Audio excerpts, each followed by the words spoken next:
Devon was asked by a fan if he wants to postpone the April 20 Levan Saginashvili rematch, and this was Devon's response.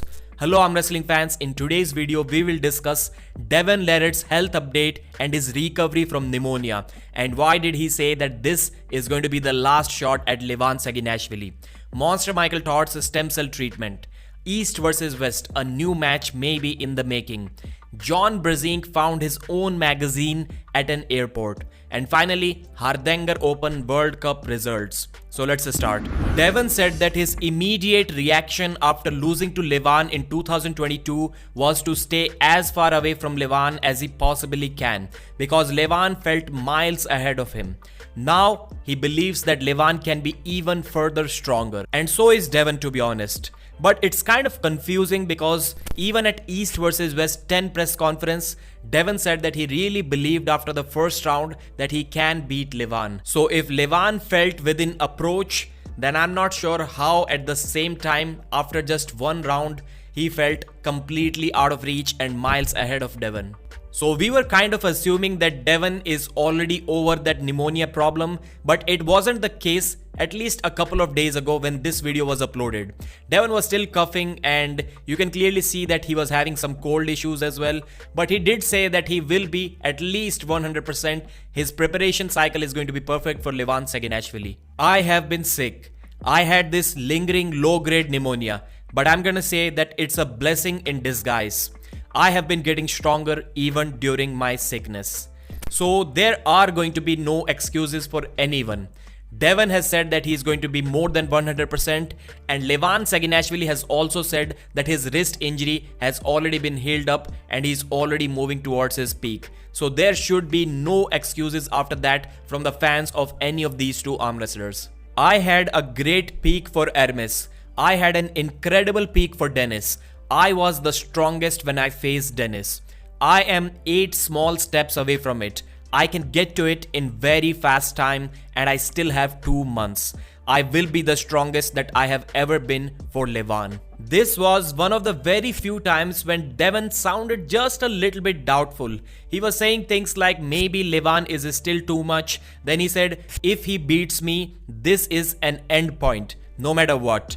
This is a summit, this is a peak. There is no other destination of this meeting. From this statement, it's quite clear that there will be no rematches. But that's the same thing that Devon said immediately after losing to Levan when Levan was being interviewed and he offered Devon a rematch. So maybe things can change in the future as well, at least if this match is really close. Devon talked about some people trying to give him training advice. It was the first time I heard Devon say like that, speak like that. He said, if you're trying to give me some advice on how to train, trust me, you should learn from how I train. Because I've been training for almost maybe 4 decades now. Since the time I was like 5-6 years old, I have been in love with the strength training. And now let's see the question. Maybe postpone it a few months. You need to be healthy for this, Devon.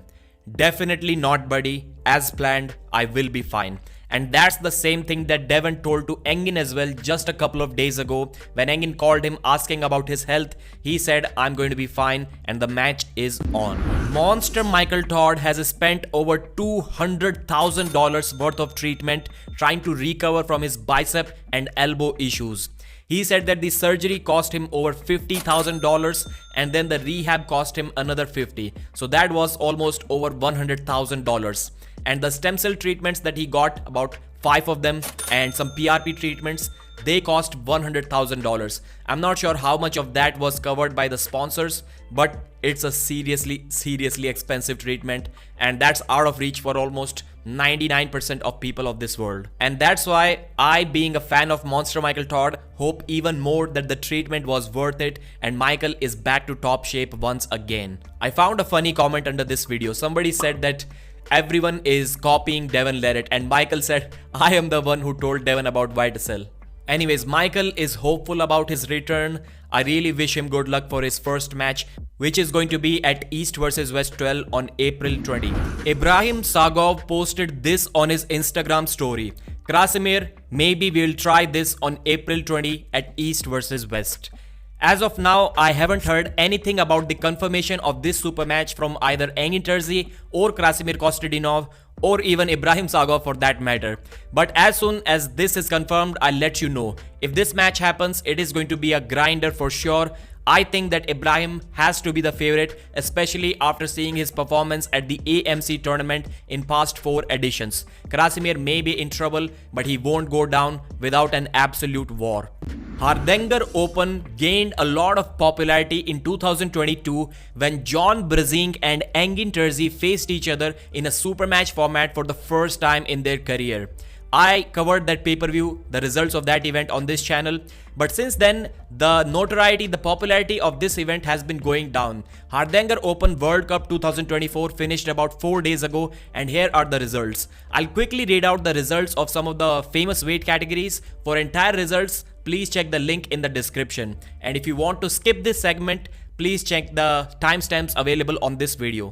85 kilos left, Abdulmanaf Tuziev. 90 kilos left, Toms Rositz. 100 kilos, Bard. 110 kilos, Valkov beat Sandris Shedis. And 110 plus, Medet won that weight category. And if we talk about the right arm, in 85 kilos, Abdulmanaf Tuziev once again dominant on both arms. 90 kilos, Toms Rositz, same story here as well. 100 kilos, Valery Baranov, the guy who beat Kidargali Ongarbayev in the Kazakh Nationals in 2022 when Ongarbayev was making a comeback from his shoulder surgery. 110, Artem won, and 110 plus, Sindre was the champion. Brzenk posted this on his Facebook about 3 days ago. Thanks again, Men's Health, for the article. Someone asked John if the physical copies of this amazing magazine are available or not. John said that he himself found this magazine at an airport. So it's cool to see that arm wrestling is gaining some popularity in different aspects of the fitness world. And the rightful person, the GOAT himself, got some popularity in this case. If you want to show some support by purchasing this magazine, if you're living somewhere in USA and you want to show the Men's Health guys that you do care about arm wrestling, maybe you can think about purchasing it if you want. And finally, I'll leave you with the posters of a couple of upcoming East versus West qualifier events. Please like the video if you really liked it. Please subscribe to the channel, and I'll see you again.